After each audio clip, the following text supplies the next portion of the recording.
welcome to the Agape Experience where we inspire growth, healing, and authentic living. Welcome back, Love Tribe. It's been about 2 weeks since we wrapped up the Love Is series, and I really just been pondering for the last 2 weeks, where do I want to go next? What do I want to talk about? There's some content that I have that I'm working on that I really wanted to save for December because of the season of going into the new year and preparing and just wanting to come in with a message of hope and inspiration. And not that you can't use that every day or anytime, but I really wanted to time that with the season of going into the new year, right? So I really just couldn't think of what I wanted to talk about in the meantime because it was just kind of like, holidays coming up and, um, travel, things like that. So I just wasn't sure what direction I wanted to go with this, right? so I didn't want to force anything and just throw something together because I just believe in being organic in my process and actually wanting to talk about what I'm talking about and not just creating content just for the views and, all that good stuff. So I just really couldn't think of anything up until maybe about an hour ago. So here we are. I was just mulling over a couple of things that I got in my phone and I just couldn't think of it. And then I got on my website and I looked at my blog and I was just like, I never talked about that. And we're still in the season of fall. So today we are going to talk about the power of change. If you didn't get a chance to read the blog, I suggest you go read, comment. I can't remember verbatim what I talked about it, but I did talk about the season of change going into in fall and the theme of what fall is, right? And because we're pretty much right in the middle of fall, I wanted to do a video on that and really talk about the power of change. And change can be difficult, it can be uncomfortable, and it's not necessarily us as humans our favorite thing because we like the comfortability, we like the knowingness, right? Like a lot of people are just wired for the security of what stability, not the stability, the security of what a routine brings, right? And routines are necessary in life to some degree, right? But when change happens, change is necessary. Change is a catalyst for growth and expansion and essentially our evolution. And sometimes it could be painful, it can be uncomfortable, and if we don't focus on what's being birthed out of it, it could also cause suffering, right? So I really just wanted to touch on that and just kind of dive in and give my thoughts on change as a person who has experienced curveball after curveball after curveball in life. Nothing in my life has gone as planned. Absolutely nothing. My life and what it is today is really what I would call the work of God. I'll say that. It's not anything that I created from my human ego. There's aspects of my life that I wanted and I wanted to experience, but the vision of what I had is not what it is. And there was a lot of pain that I had to endure to get to this place. And I'm still not there yet. Like, it's still a journey, right? And I still prepare myself for things to change at any moment. And that could be a bit of a trauma response, but it's also I've just learned that no matter what my vision is, God's vision is always greater. The vision that was on my life that was agreed upon when I entered the earth is going to always take precedence to what it is that I may want to create from my ego space, right? And I think sometimes we create these lives of what we think we want, and it takes spirit, God to come in and dismantle it for us to really find the path and the journey of what we're designed or destined to be on, right? And it's only when we hold on to the things and have resistance to what God is trying to bring together and resist that and hold on to what we know, that we then experience a disconnect. And from that disconnect, things can come into play that doesn't really produce a healthy, stable life, right? So I really want to encourage everyone who's watching that find a way to embrace change, because change, if there is no change, then there's stagnant, right? You're being stagnant. So if you're stagnant, then essentially, like stagnant water gets murky and it starts to become unhealthy, right? It gets dirt, it collects things, flies, all that stuff, right? And then it's cloudy and it don't look good. But you see water that's always flowing from the streams and the rivers and things like that, it's clean because it's being purified through the changes that it go through and the journey that it travels. So that's the same thing with life, is that we can do everything in our power to create the life that we envision for ourselves. And that's another video in itself, because just a sidebar, I would like to explore the visions that we create for ourselves. Is it really our visions that we're creating, or are we creating the visions that are projected onto us? Because a lot of times, if not most times, people create visions for their life of what they think it's supposed to be. They've been told what their life is supposed to look like from their parents, from their church, from the schools. There's all this information about what you should be, how your life should look, and you absorb that from the time you enter this earth. So if you don't have an environment that cultivates you going through your journey of self-discovery and figuring out what it is that you want, you'll find yourself taking visions and pieces from other people and what they want for you. And then you create this vision, and then either you achieve the vision and you have no fulfillment, or you don't, the things of life will come, spirit, God will come and start stripping you of things. And then you get frustrated with the process because it's not aligning with the vision you have for your life.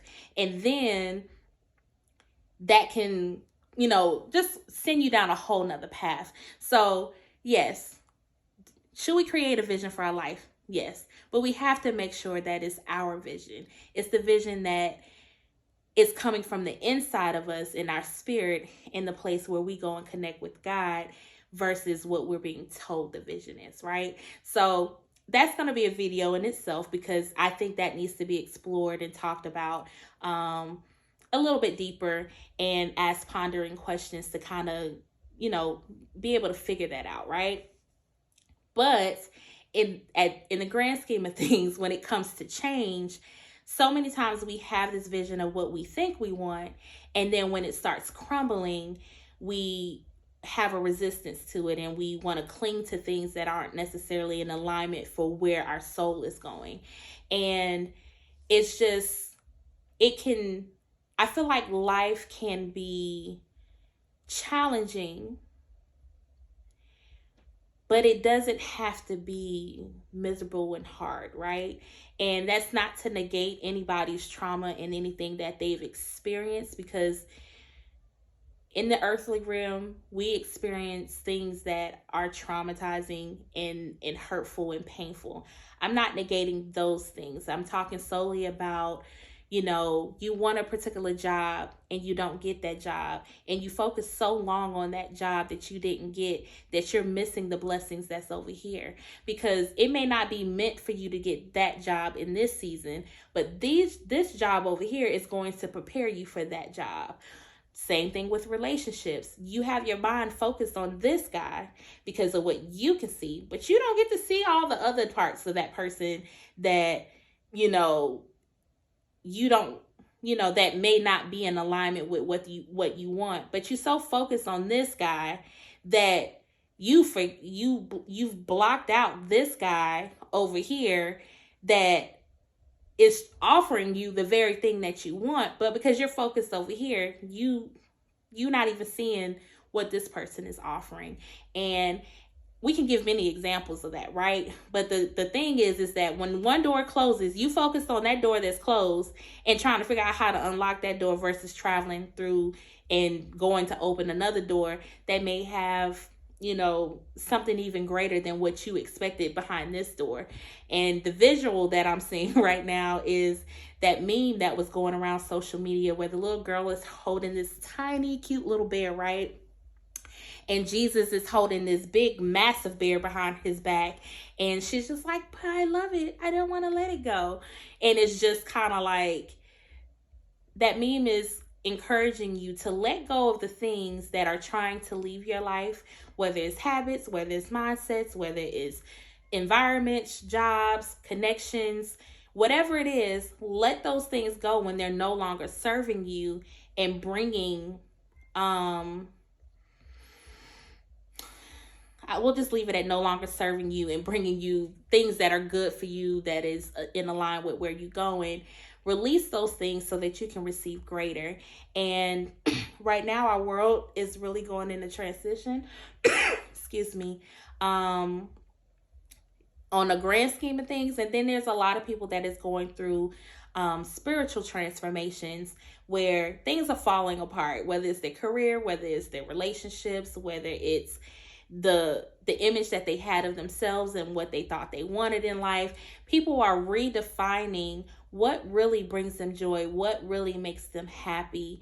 And it looks like chaos. But as we know, chaos always precedes, the miracle, the blessing. And it's all because of change. And if you don't change and you don't grow and you don't evolve, then you stay the same. And it's just kind of like, sometimes we can create the change ourselves. We can go and take a class. We can go and go back to school and get a degree, or we can, I don't know, start a new diet and workout plan, or, decide to change our whole diet. And I don't know, a lot of people are going vegan now.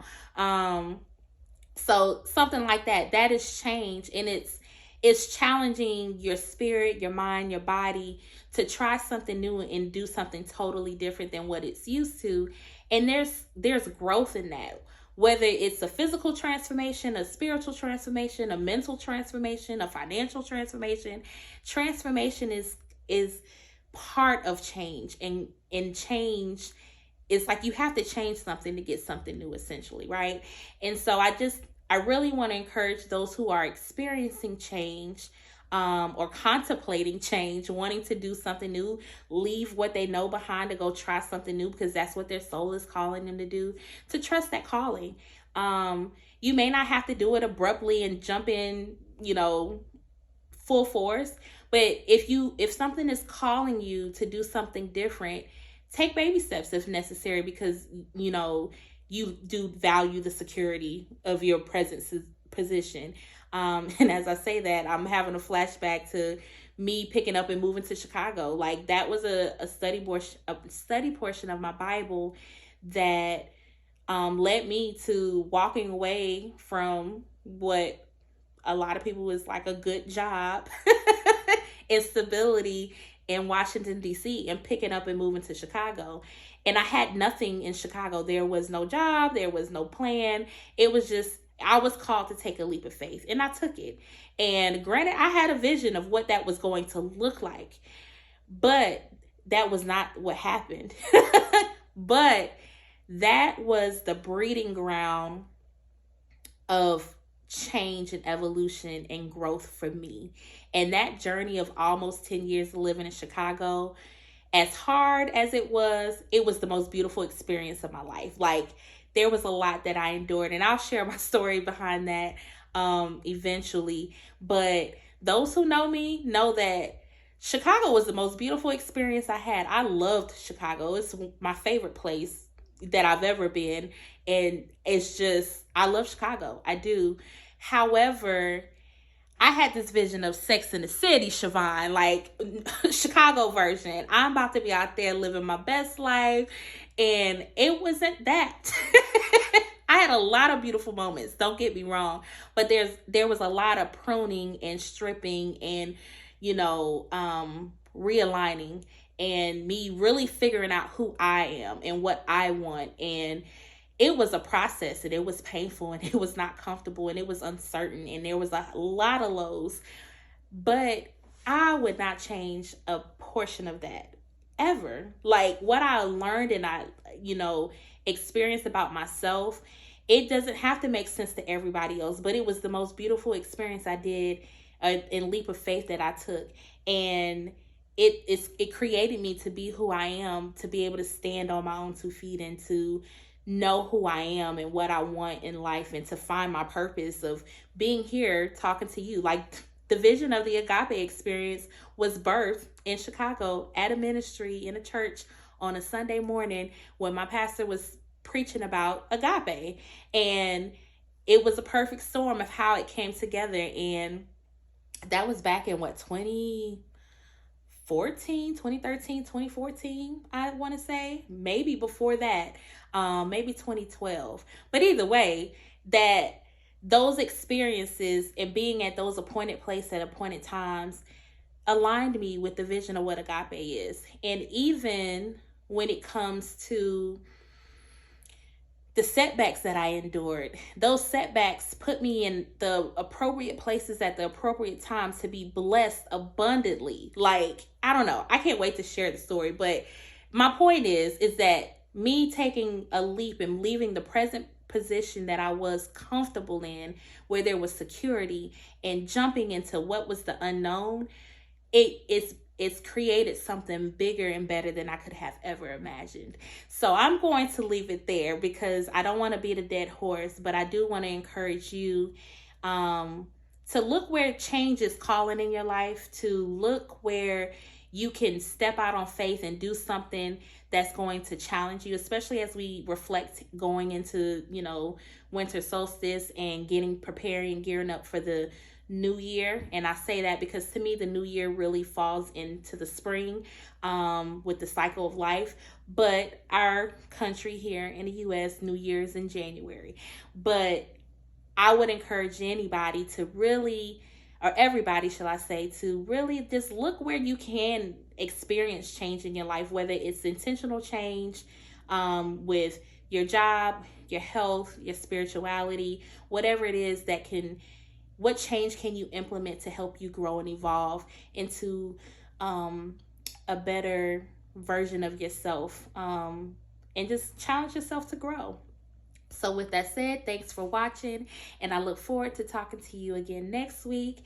And I hope you have a beautiful and blessed week. And until next time, blessings, light, and love. God bless.